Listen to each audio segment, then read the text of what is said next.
For more on the story, let's bring in the director of the Teddy Bear Clinic, Dr. Shaheda Omar, to weigh in on the story further. Very good afternoon to you, Dr. Shaheda. I dare say good afternoon, in fact, but thank you for your time with us on the SABC at this hour. Thank you. It's indeed a tragedy. Another child who's lost his life, a place of education, a place of growth, development, where children are supposed to be safe and children are supposed to be safeguarded and protected. Unfortunately, we see the tragic loss of a child who had such potential and such a great future ahead of him, and definitely a huge loss to the family. But I think we need to understand and appreciate that this is an ongoing challenge that we are currently facing at schools across the country, across the different provinces, where so many children are subjected and are victims of bullying. And we need to actually ask the question, where is that coming from? What is subjecting children to inflict injury and harm on other children? No, absolutely, Dr. Shaheda. Many of us actually struggling to fight back the tears at this point, given what's come to the fore. But perhaps as a public broadcaster, we can disseminate information that's truthful and factual and impartial, and we could help better understand the issue at hand. I really wonder if you could walk us through what the legal definition of bullying and cyberbullying actually is. When does bullying become a crime? Well, one needs to look at the act and one needs to look at the intention behind that act. And when the intention is to do grievous bodily harm, it is to actually subject the victim to some pain, injury, inflict a sense of hurt, because it's not only about physical injury, but it's also about the mental health, the psychological state of the individual or the victim. And we know that bullying looks at the dynamic of power, the imbalance of power. And of course, if we're looking at bullying and cyberbullying, where so many more children with the advent of technology are falling prey to cyberbullying, where they're all having access to social media platforms, the internet, where they are then exposed, humiliated, ridiculed, shamed. And of course, the intention is to actually inflict harm and injury to the well-being of their child, the victim who's subjected to that kind of trauma. So we need to be very clear on the effect, the impact of bullying and cyberbullying, where so many children are subjecting themselves to self-harm, self-mutilation. We've seen completed suicides, attempted suicides, where children are failing to perform at school, dropping out, and of course it's impacting on their daily life, subjecting them to depressive states where they cannot engage in activities that they enjoyed before.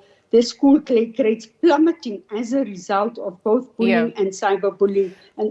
And this is a growing concern. So my next question is, are you at this point satisfied with the manner or the approach that, stories or claims that come to the fore are handled? Early on by the department, we had to use the word allegedly very cautiously because they, warned that it is still an ongoing investigation. But I wonder if we hone out from that and we look at how we respond to that. Or is it a dismissive manner? Do you think that we are actually empowering the victims who are coming to the fore at this point when they lodge these complaints? So it's a both and response here.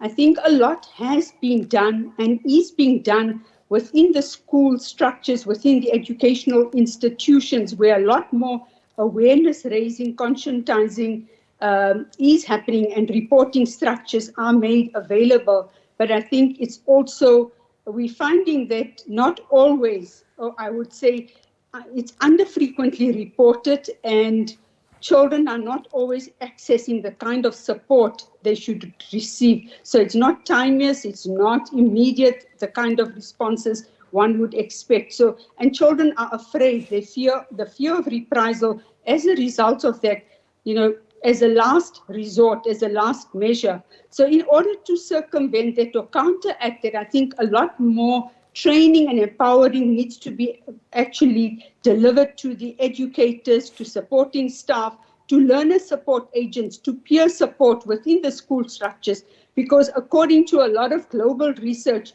learners are more likely to reach out to other learners. They feel they can trust them. And I think that's the kind of approach one needs to do, is to empower more learners to provide that kind of support. Zero tolerance for bullying, but also making available any kind of support or intervention in order to protect their fellow learners. So the challenge is that we still need a lot more to do in terms of awareness raising, but we've become a more reactive society. And I think a lot more focus needs to be on the early intervention and prevention programs on different levels, where educators, learners, parents, supporting structures within the school institutions, they all need to be alerted, informed on reporting structures and how to manage it effectively, timelessly, and swiftly in order to ensure that children are not subjected to this kind of violation. Because Dr. Shaheda, in conclusion, at this point, it's not a crime, but you spoke about proving whether the act was intentional or not. And I wonder at this point, given the information that's coming through, the phenomenon occurring, the systemic issues, should it be considered a crime? I know that everyone has the right to dignity and safety, particularly in an institution of learning. And the recourse for alleged bullies, is it enough to deter them? Really, what do we also do to address them, help them heal, help them navigate this space? Because the consequences of that also have a bearing on their future. Indeed, and I think what we need to look at more stringently is the consequence management, where children are made aware that actions have consequences.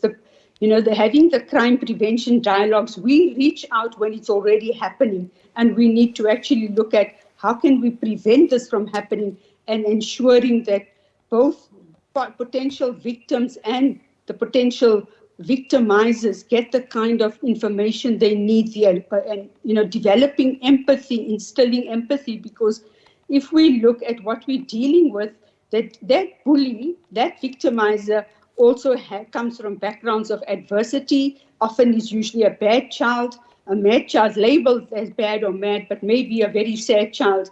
And we need to address that, and by alerting and informing educators, empowering them, they can actually reach out to identify and ensure that those children receive the necessary support and intervention. So I think these are steps that we really need to address on different levels, because these are systemic. It is a systemic challenge that we're facing on different levels in society, where children coming from backgrounds of adversity are reaching out, are crying out for help, wanting recognition, the low self-esteem, and go along to get along because of peer pressure as well. So I think obviously a lot of work needs to be done at grassroots level, more the foundation in terms of prevention, early intervention, so we don't find ourselves responding to a crisis or responding to a death. Dr. Shaheda, thank you for your time with us on the SABC and for that empowering information. It's a story we'll have to monitor at this hour. The director of the Teddy Bear Clinic, Dr. Shaheda Omar, weighing in on the alleged bullying incident story that occurred in Queen's High School. We're still awaiting more answers to the questions we have at this point as investigations are underway, but we'll leave that conversation there for now. Thank you to her for her time.